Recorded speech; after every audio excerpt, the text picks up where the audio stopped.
Hola, hola, buenas tardes familia, Dios los bendiga. ¿Quiénes andan por ahí? Estamos iniciando unos minutos tarde porque otra vez tuvimos problemas con la señal. Bueno, ya me di cuenta que yo siempre entro con los datos de mi teléfono y nunca había tenido problemas en el pasado. Siempre que doy cualquier tipo de cosa lo hago a través bueno, la mayoría de las veces de los datos de mi teléfono. Pero la semana pasada, digo el lunes, tuve problemas con los datos. No sé por qué. Si tengo datos, tengo todo, mi plan está pagado y todo, pero yo pienso que hay mucha gente está usando su teléfono y yo creo que la red no se está dando abasto. Bueno, no sé, no tengo idea, pero el caso es que no. Intento meterme con mi teléfono y al final um, no entra. Pero ya estamos aquí, me tuve que mover. ¿Qué onda, Ulises? Denise, hola. ¿Quién más? Lidia, hola Vicky, ya te extrañamos, la verdad, Vicky, mucho. A ti, a tus bebés, a tus hijos. Y ya el día 3 de mayo vamos a iniciar. Hola Fergie.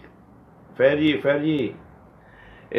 día 3 de mayo vamos a iniciar nuestras reuniones en La Conquista. Hola Marconi. En La Conquista aquí en Culiacán a, a las 5 de la tarde. Y estamos preparando una alabanza. Bueno, a mí me gusta mucho la adoración más que la alabanza. No está mal dicho decirlo así, pero es la manera en que nos entendemos. Y estamos preparando cantos de adoración bien explosivos. Por cierto, que lo vamos a grabar eh, eh, en un CD y algunos videos de esta adoración. Apenas ya tenemos escogidos los cantos, ya tenemos selección de cantos. Son 8 o 9 canciones, por lo menos inéditas aquí en México. Se canta en otras partes del mundo, pero no en México. Y va a haber algunas que son de nosotros, de Buscando Patria. Y el día 3 de mayo, que es domingo, falta un mes más o menos, para que iniciemos. Hola a todos. Bueno, pues voy a empezar porque ya es tarde, familia. Si hay alguien que no ha entrado, pues que vea la repetición. Siempre es mala gente que lo ve en repetición hasta porque se queda ahí en nuestra página. Bueno, estamos hablando del libro de Apocalipsis. Este, Vimos todo el capítulo 1 y muy interesante. El capítulo 1 le da sustento a todo lo demás. Así que si usted no vio el capítulo 1, le sugiero que vaya y lo vea. Por ahí debe estar aquí en nuestra página guardado. Y vimos el mensaje a la iglesia de Éfeso y a la iglesia de Tiatira. Mire, recuerde que yo no voy a repetir, trae lo mismo, solamente quiero mencionar que el mensaje a toda les he dado al ángel, no directamente a la iglesia, sino al ángel, para que el ángel comparta ese mensaje a la iglesia. Lo segundo, todos los mensajes empiezan con yo conozco, donde Dios nos dice que nos conoce perfectamente, que está al pendiente de la iglesia, que está al cuidado de la iglesia, pero que también está observando el quehacer de la iglesia. Eh, uh, y es muy claro en este pasaje que uno tiene que ver la manera en que vive. Uno no puede vivir licenciosamente y hacer lo que le dé la gana, como alguien puede pretender teniendo un mal concepto de la gracia. Hay gente que no entiende la gracia, cree que la gracia es Dios te va a salvar, hagas lo que tú hagas. Y pues me gustaría decirles que así es, porque eso, pero no, penosamente no es así. Dios siempre está al pendiente de lo que hacemos, nos ayuda, nos bendice, pero eh, la Biblia dice ser santos como vuestro Padre que está en los cielos es santo. Y la santidad no es algo que nosotros podamos hacer por nuestras propias fuerzas, sino que Dios nos faculta para vivir en santidad, a través de la palabra, de la oración y del Espíritu Santo. Y Esa es la segunda cosa que Dios dice, yo te conozco en todas. La tercera, que siempre Dios empieza reconociendo las cosas positivas que ve en esa iglesia. En las 7 iglesias es el mismo formato. Y número 4, siempre termina diciendo, el que tiene oídos para oír, oiga lo que el Espíritu dice en las iglesias. Decíamos también que cada una de estas iglesias que sí existieron en ese tiempo, con esa problemática en ese momento que se estaba atendiendo, son reales. También representan un periodo de la iglesia, por ejemplo, la iglesia de Éfeso, si usted lee detenidamente, está describiendo el periodo apostólico, es decir, desde que nació la iglesia hasta el año 100, básicamente, que es la iglesia apostólica. El libro Apocalipsis fue dado alrededor del año 95 después de Cristo, porque Juan estuvo en la isla de Patmos. La isla de Patmos era un lugar de destierro de alguna manera para las personas que Roma tomaba y encarcelaba y los volvía prisioneros. No era un lugar para pasarla bien. A las personas antes de enviarlas ahí las azotaban, las castigaban, las enviaban a la isla de Patmos normalmente a tener trabajos forzados y a vivir encadenados con grillos, a pasarla mal. Juan vivió ahí del año 94 al 96. En ese periodo es que él tiene la revelación del libro de Apocalipsis. Entonces se fecha el libro de Apocalipsis en el año 95. O sea que pudo haber ocurrido en el 94, en el 95 o en el 96, que fue el tiempo en que estuvo Juan en el exilio en la isla de Patmos, que era así, realmente era una isla. Entonces, la iglesia de Éfeso, la primera iglesia a la que se envía el mensaje, representa a la iglesia apostólica, que es desde el año que el Señor Jesucristo fundó la iglesia hasta el año 100, que más o menos murió el último de los apóstoles, Juan. Luego después viene la iglesia de los padres de la iglesia, que es del año 100 hasta el año, les decía yo, 320, cuando se unió la iglesia con el Estado a través de Constantino. Y esta tercera iglesia, la iglesia de Pérgamo, que es la que vamos a ver, es el tercer periodo que abarca del 316, que es cuando la iglesia se une con el Estado, ¿sí? A través de Constantino, hasta el año 590.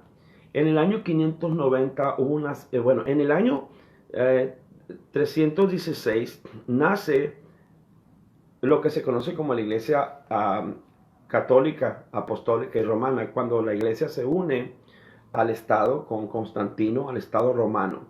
Ahí nace la iglesia, se vuelve iglesia católica, apostólica y romana. Católica significa universal, apostólica fundada por los apóstoles, y romana porque se unió al Estado de Roma. Se volvió la iglesia oficial del Estado de Roma, y Roma era pues quienes dominaban el mundo en aquel entonces. Entonces viene una debacle tremenda a causa de esta alianza de la iglesia con el Estado. Viene un decaimiento, y esta iglesia de Pérgamo es la que refleja este decaimiento por esta unión entre iglesia y Estado. Entonces, este periodo ilustra desde el año 316 hasta el año 590, cuando hubo una gran división en la iglesia, que surge la iglesia ortodoxa. La iglesia ortodoxa entonces se divide de la iglesia católica. Entonces surgen dos grandes movimientos en el año 590, del año de la iglesia ortodoxa y la iglesia católica. Entonces la iglesia se divide en dos en el año 590. Nunca más se vuelven a unir la iglesia católica y la iglesia ortodoxa.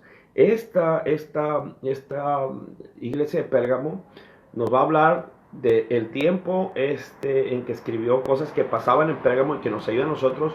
Nos va a hablar ahora también, porque la palabra de Dios es eficaz, siempre es oportuna, pero también nos habla de este periodo de tiempo de la iglesia del año, decía 316 a 590. Dicho esto, entonces, les voy a leer pues el mensaje de la iglesia de Pérgamo. Dice: y escribe al ángel de la iglesia de Pérgamo, el que tiene la espada aguda de dos filos, dice esto: yo conozco tus obras y dónde moras, donde está el trono de Satanás, pero tiene mi nombre y no has negado mi fe, ni aun en los días en que Antipas, mi testigo fiel, fue muerto entre ustedes, donde mora Satanás.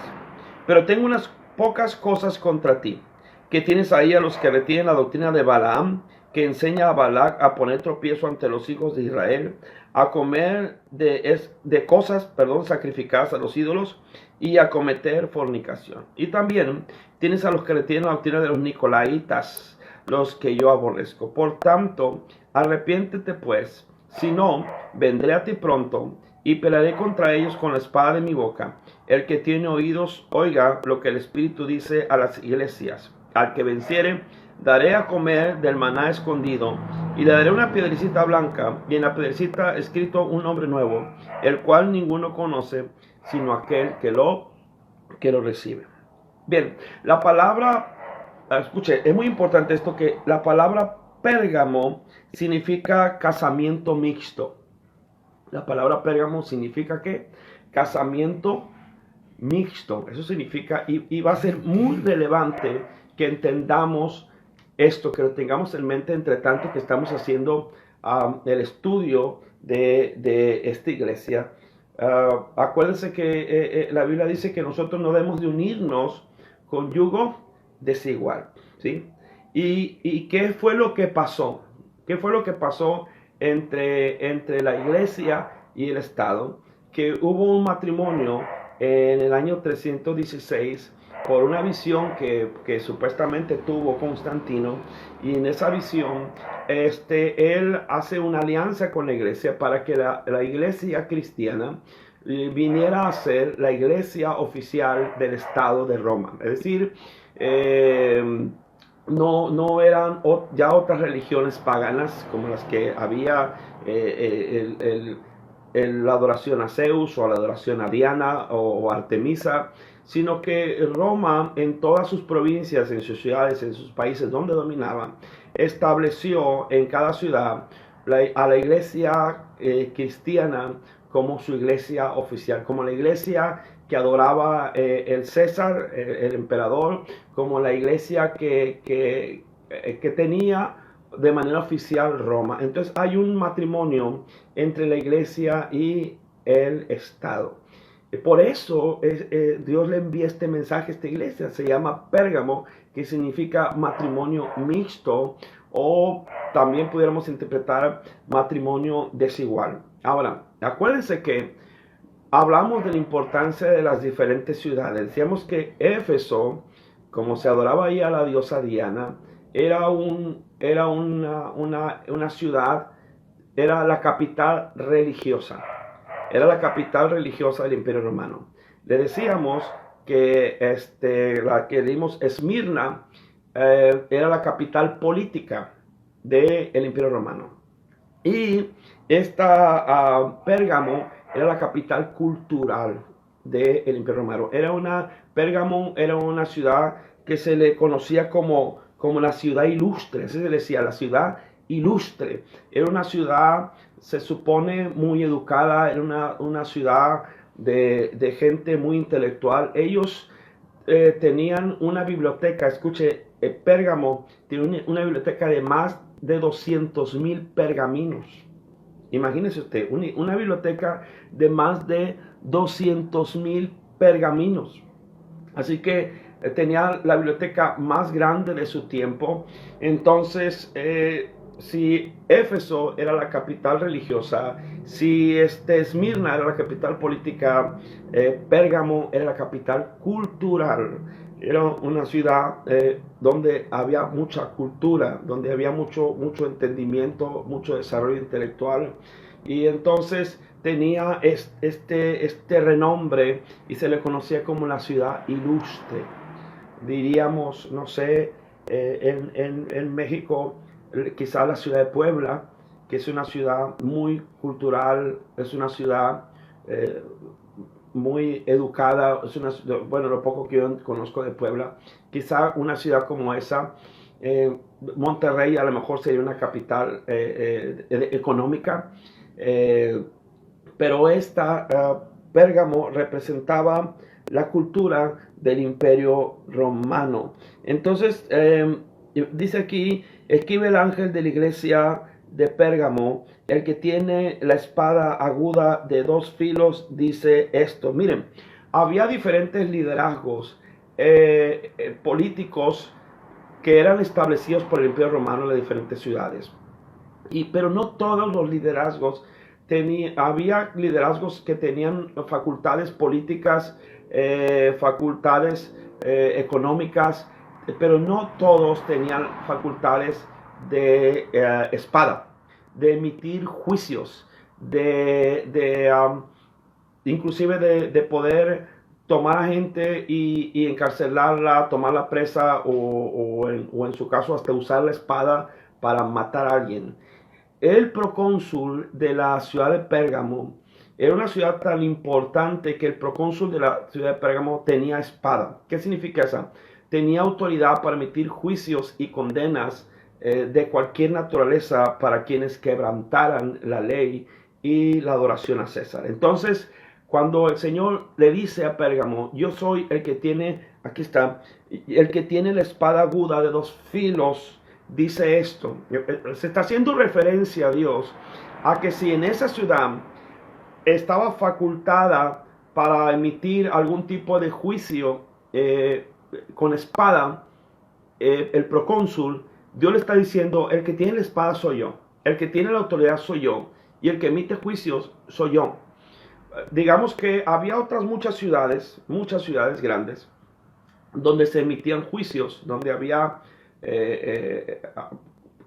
condenas judiciales, donde se te podía cobrar por alguna falta y llevar preso por alguna falta, pero cuando estos juicios eran muy graves, muy delicados, que parecía que ameritaban un castigo físico o un castigo inclusive de muerte, estos juicios no se llevaban a cabo en esas ciudades, sino que esos presos, esos reos eran trasladados a Pérgamo, porque el procónsul de Pérgamo tenía autoridad para ejercer la espada. Entonces, Pérgamo era conocida como una ciudad donde los que cometían delitos muy graves, muy serios, eran llevados para que ahí recibieran algún tipo de condena y en su caso pudieran la espada podía ser levantada en contra de ellos. Entonces Jesús está diciendo, yo soy el que tiene la espada,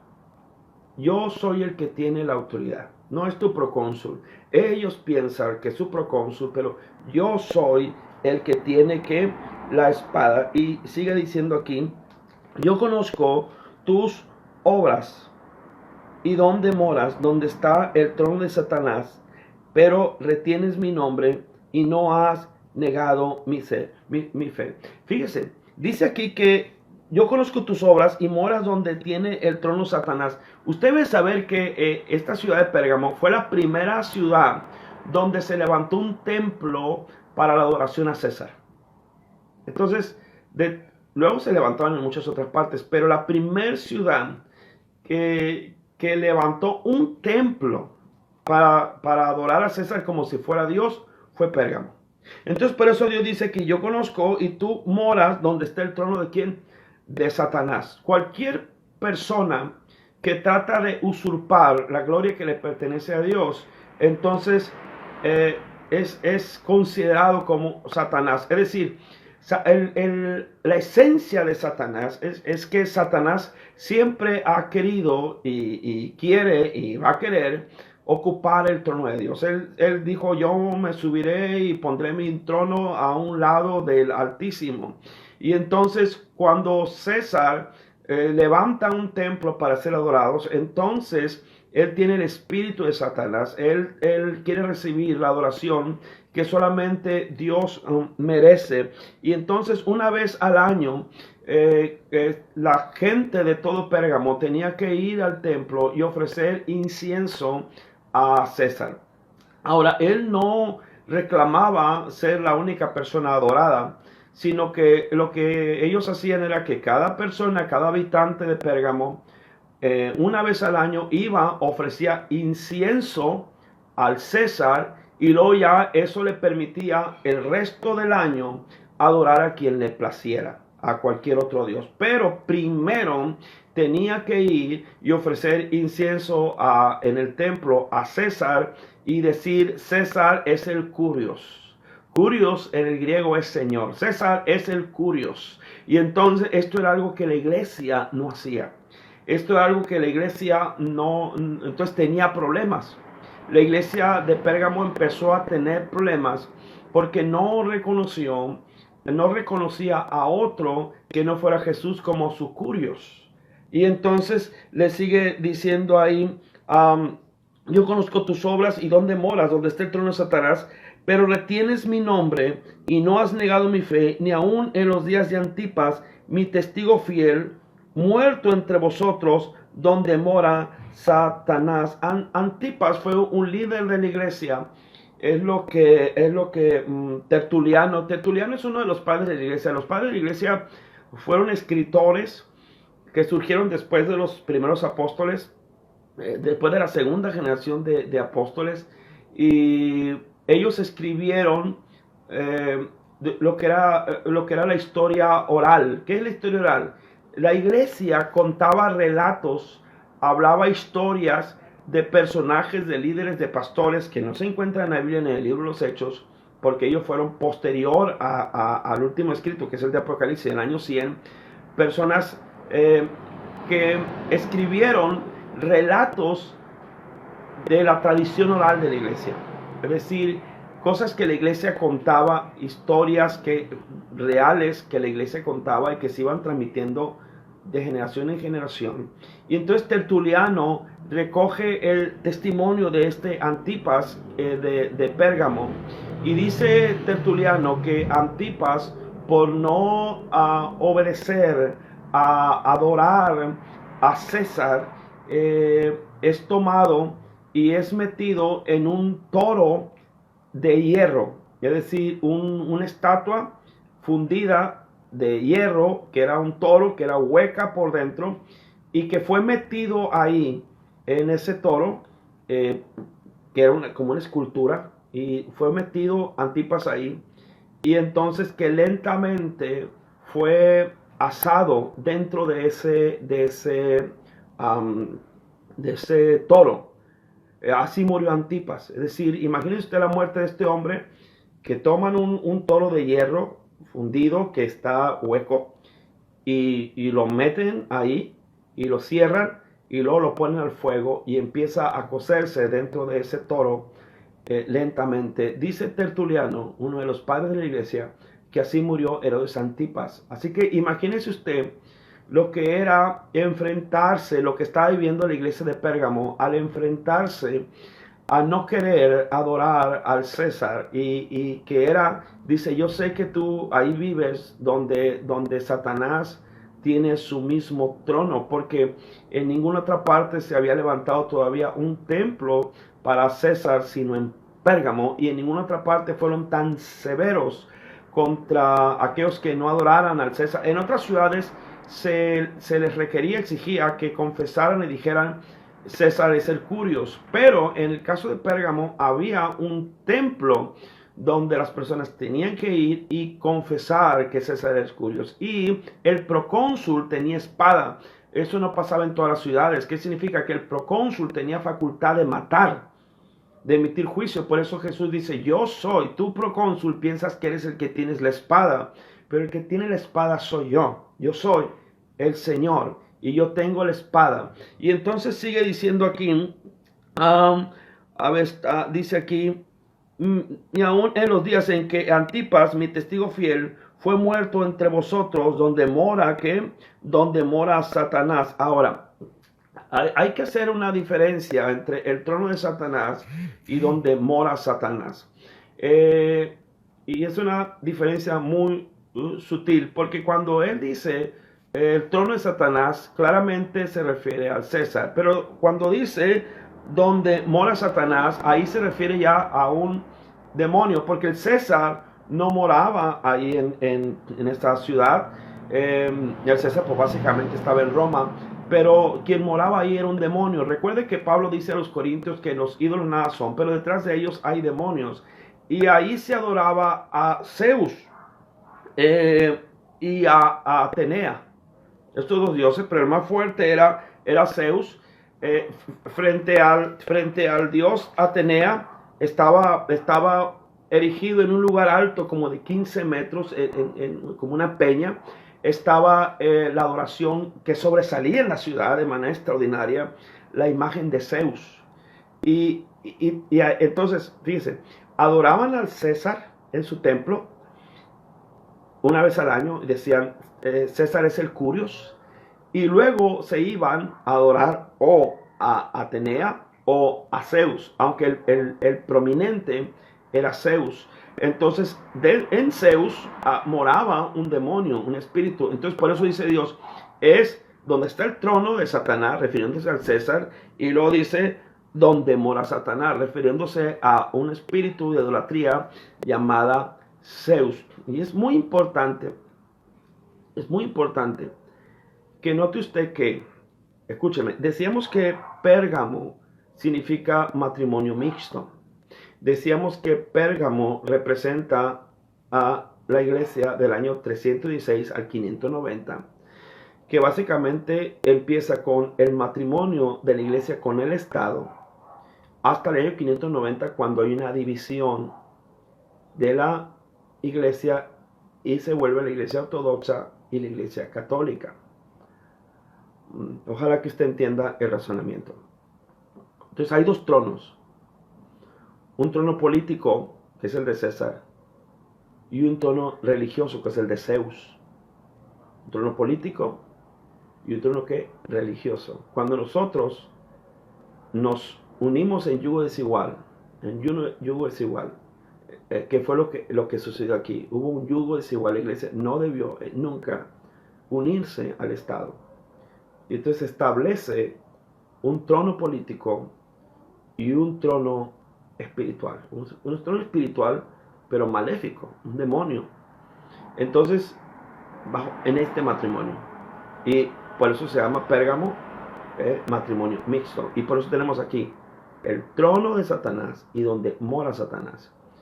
La adoración a César, la adoración política, y la adoración a Zeus, la adoración religiosa. Ahí está ese matrimonio. Y dice, yo soy el que tiene la espada. Aunque tú mataste a Antipas, el procónsul, mataste a Antipas, que murió quemado dentro de un toro, y tú piensas que tú eres el que tiene la autoridad, te estás equivocando, porque yo soy el que tiene la espada. A lo mejor soy reiterativo en algunas cosas, pero quiero que entiendas con claridad, paso a paso, lo que está diciendo este pasaje. Luego dice, pero tengo unas cosas, pocas cosas contra ti, que tienes ahí los que retienen la doctrina de Balaam, que enseña a Balac a poner tropiezo ante los hijos de Israel, a comer de cosas sacrificadas a los ídolos y a cometer fornicación. Todo esto lo puedes estudiar en Números capítulo 25.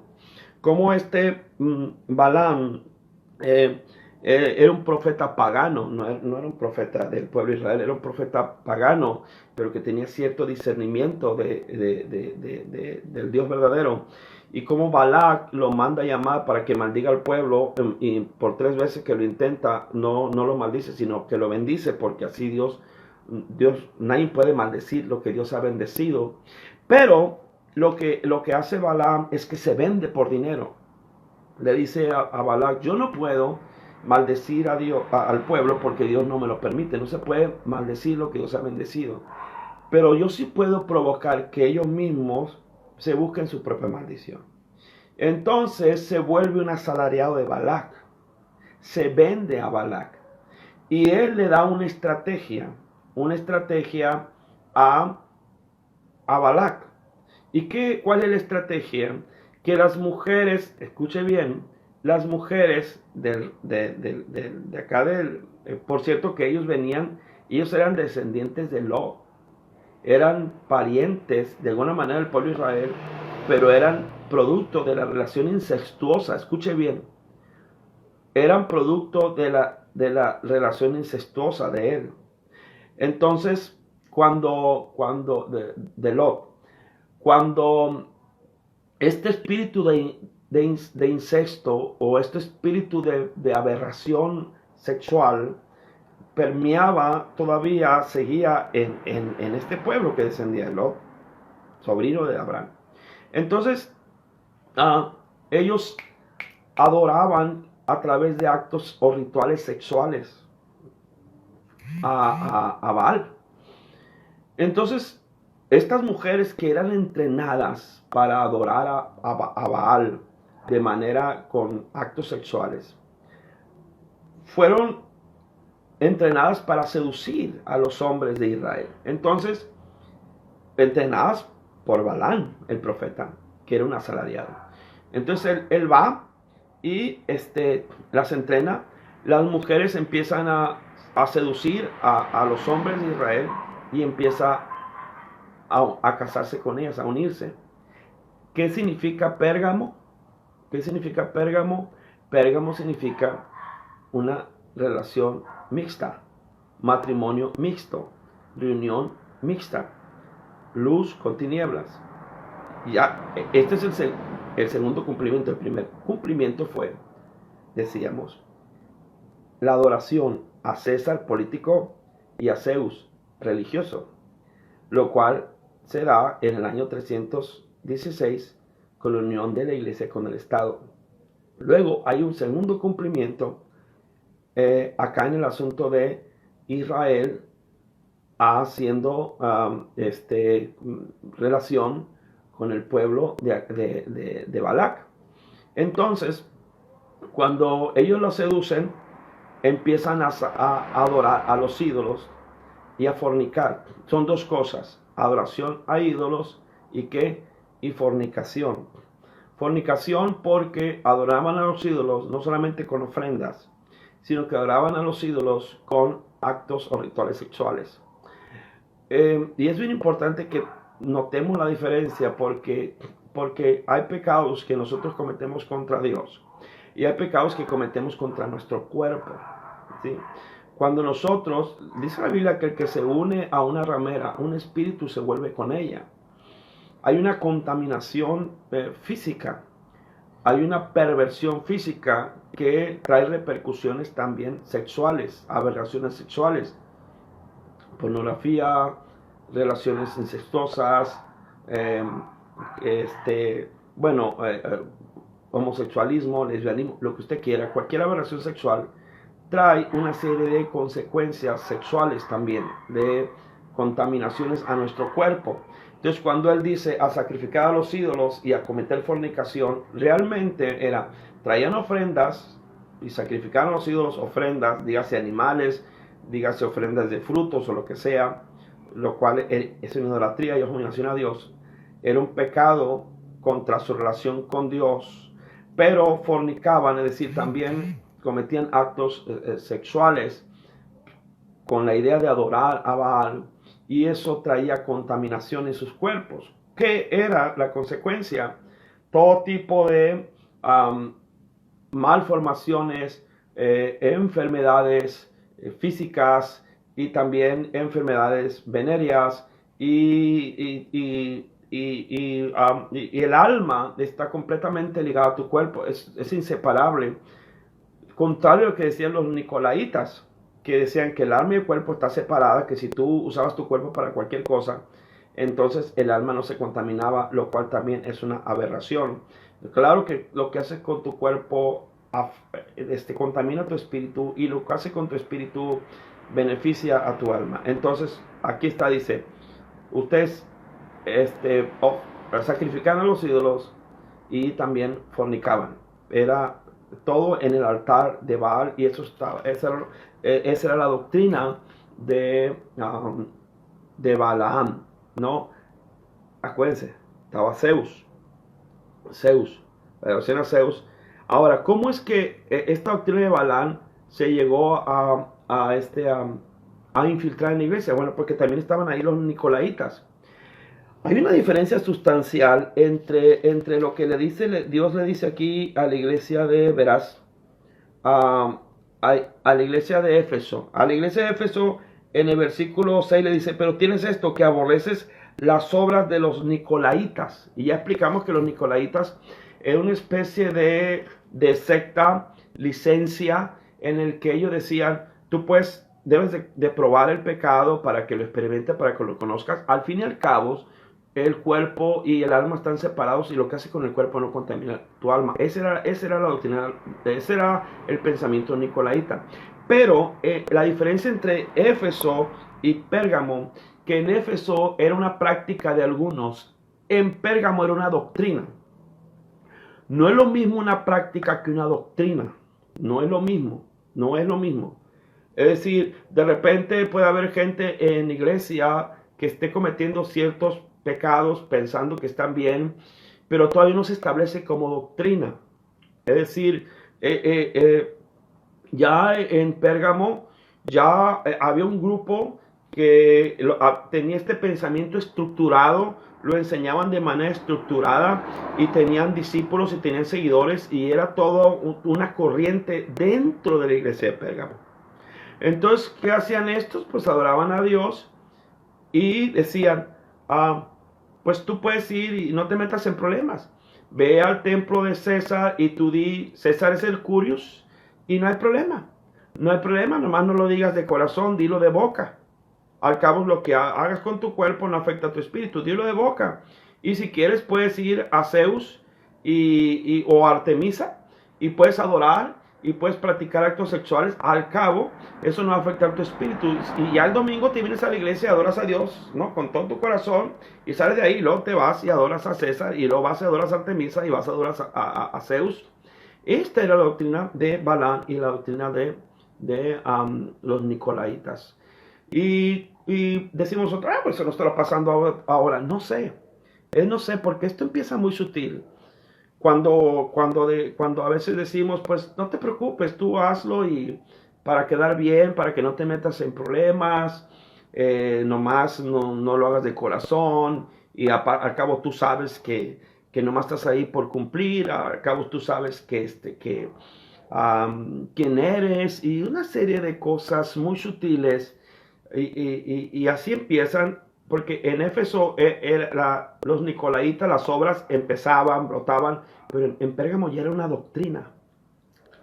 Y así se empiezan las cosas hasta que se convierte en una doctrina. Empieza sutilmente, sutilmente. Cuando ya todo el mundo lo aceptamos como bueno, entonces ya es una doctrina. Y la Biblia dice, hay de aquellos que a lo malo le llaman bueno. Y tenemos que tener cuidado de no cometer este error tan grave. Entonces ya hablé de los nicolaitas porque ya hablé en Éfeso. Váyase usted a la enseñanza de Éfeso, ya hablo un poquito más de los nicolaitas. Y la doctrina de Balaam es una doctrina en la que se seduce a la iglesia a través de sensualidad para adorar a un dios pagano, a través de la sensualidad. Eso es básicamente una doctrina de Balaam. Por tanto, le dice, arrepiéntete, pues si no, vendré a ti pronto y pelearé contra ellos con la espada de mi boca. Ahora, se menciona en el versículo 1 la espada aguda. ¿La espada qué? Aguda. Ese mensaje va dirigido de alguna manera al procónsul. Que el procónsul había matado a Antipas y perseguido a otros cristianos con la idea de que yo tengo autoridad. No en todas las ciudades el procónsul tiene esta autoridad, pero en Pérgamo sí la tenía, de sacar espada, de matar. Y entonces ese mensaje de alguna manera dirigido al procónsul, yo soy el que tiene la espada. Este otro mensaje que dice, yo soy, aquí habla de juicio, el versículo 1 habla de juicio, escuche bien, porque dice, yo soy el que tiene la espada aguda de dos filos, yo soy. En el caso de donde dice, pelearé contra ellos con la espada de mi boca, está hablando de gente que está en iglesia, pero que no son iglesia, que a lo mejor empezaron, pero se fueron desviando, lo que no sé como apostasía. Apostasía no es alguien que blasfema en contra de la iglesia, sino alguien que empezó creyendo y se empezó a separar. Entonces, cuando dice pelearé contra ellos con la espada en mi boca, está hablando de los que están dentro de la iglesia, que estaban siguiendo la doctrina de Balaam y la de los nicolaitas. Pero hay gente que estaba en la iglesia, que estaban viviendo, practicando dos doctrinas perversas y equivocadas. A esos Dios dice, yo voy a pelear con la espada de mi boca. Y la espada de la boca es la palabra. La palabra. Jesús dice, yo no lo juzgo, la palabra que yo hablo es la que los va a juzgar. Y entonces la misma palabra es la que los va a juzgar porque la palabra es clara. Pablo dice a los Gálatas, oh Gálatas anontoi, oh Gálatas insensatos, ¿quién nos hechizó para no obedecer a la verdad? Si ya se les presentó a Cristo claramente y ahora resulta que van a terminar en la carne cuando empezaron con el Espíritu. Entonces, tan necios sois, le dice Pablo. Entonces, este es el caso. Gente que empezó en la iglesia y que fue seduciéndose, siendo engañado, y al final empieza una apostasía, y entonces Dios dice, yo voy a venir y voy a cortar. Ahora, esta referencia de la espada se hace efectiva en el caso de las temporalidades de la iglesia. Le digo que la iglesia de Éfeso representa a la iglesia apostólica desde el establecimiento de la iglesia hasta el año 100. La iglesia de Esmirna del año 100 al 316, que en el año 316 la iglesia se une con el Estado por la visión de Constantino, y ahí inicia el Pérgamo. Por eso Pérgamo significa unión mixta. En el 316. Del 316 al 590 es la iglesia de Pérgamo. ¿Y cómo termina este periodo en el 590? Con la separación de la iglesia en dos, la iglesia ortodoxa y la iglesia católica. Entonces, cuando dice la espada en mi boca, el Señor viene a traer una separación, una división dentro de la iglesia, porque la iglesia se había pervertido, la iglesia se había separado de los conceptos fundamentales del evangelio. Luego sigue diciendo, el que tiene oídos para oír, oiga lo que el Espíritu dice a las iglesias. De eso ya hablé en los otros pasajes. El que venciere daré de comer del maná que escondido. ¿Y cuál es el maná escondido? Acuérdense que Moisés tomó una parte del maná, el maná que descendía del cielo para alimentar. Jesús dice, yo soy el maná que descendió del cielo. Y tomó de un pedazo de maná y lo metió dentro del arca. El arca representaba la presencia de Dios. Y en el arca había tres cosas. Había el maná que descendió del cielo, que acuérdense que el maná era tomado en la mañana, y otro día el maná se podría, ya no servía. El caso del maná que fue depositado en el arca jamás se pudrió, siempre se conservó, porque representa el alimento que dice, no solo el pan vivirá el hombre, sino que toda palabra que sale de la boca de Dios. El cielo y la tierra pasarán, pero ¿qué? Pero mi palabra no pasará. La palabra es eterna. El maná que desciende del cielo es eterno. El maná que está en la presencia en el arca es eterno. Está hablando de Jesucristo. Él es el verbo eterno, el verbo encarnado. Entonces, había dentro del arca el maná, había la vara de Aarón que reverdeció, y había las tablas de la ley. Entonces ese maná fue escondido ahí. Nadie podía accesar ese maná. Es más, nadie, una vez que se metió ahí, ya no lo vieron a ver, porque no podía usted destapar, usted no podía tocar el arca. ¿Qué destapar? Usted no la podía tocar. Las varas que se metieron en los anillos para traer al arca, una vez que se metieron, jamás se sacaron de ahí. No podían ser tocadas ni siquiera para sacarlas. Podían ser tocadas para cargarlas, pero nunca para sacarlas. Nunca la tapa del arca se levantó. Entonces ese maná estaba escondido. Dice, yo le daré al que venciere del maná escondido, del maná que está en el arca. Dicen que el arca se perdió y que no lo encuentran. Bueno, parece ser que Dios sabe dónde está y nos va a dar de ese maná. Ese maná representa a Cristo. Amén. Y es un privilegio comer de ese maná. Imagínense, es un maná que fue guardado, escondido en ese lugar desde los tiempos de Moisés. Imagínense que yo le digo a usted que le voy a dar un pedazo de pan que mi abuelo horneó cuando era joven, es decir, hace 70 años. Usted me dice, ¿pero cómo va a hacer eso? Bueno, imagínense que yo le digo que le voy a dar un pedazo de pan que trajo Hernán Cortés. O imagínense que yo le digo que le voy a dar un pedazo de pan del que Jesús partió en su Santa Cena, literal. O un pedazo de pan o de un pedazo de pescado del mismo que Jesús repartió, aquel pescado que le quitó que bueno, no le quitó, que un niño dio, o no sé si lo dio, pero bueno. Imagínense, un pedazo de pan que tiene 2000 años. Ahora, ese maná fue puesto en el arca hace más de 4000 años.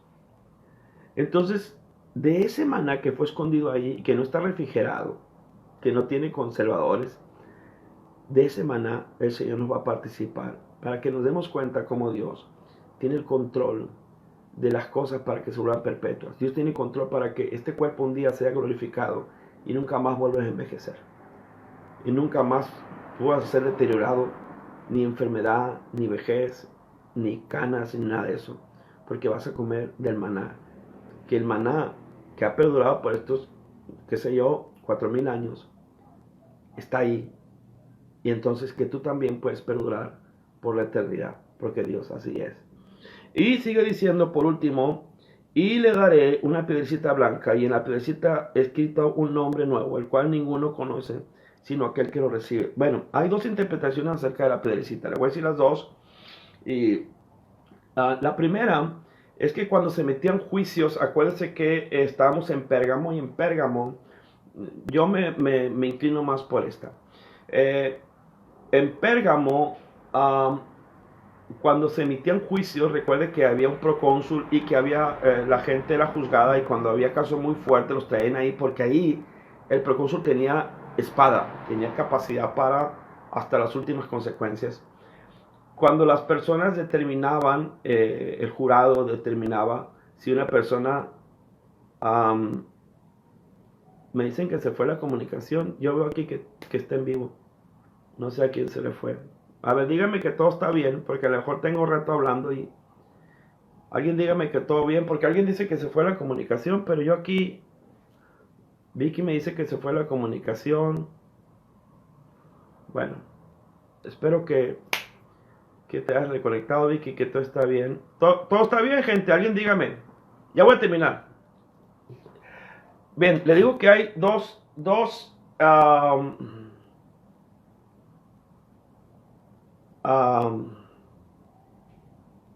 ok, no se fue. Muy bien. Le digo que hay dos interpretaciones acerca de la piedrecita blanca con el nombre. Le voy a decir la otra. Voy a empezar con la otra.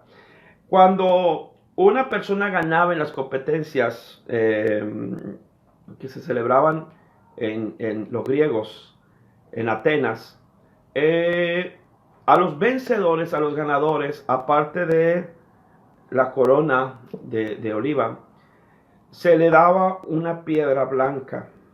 Esa piedra blanca, que no era cualquier piedra, debe haber sido alguna piedra valiosa.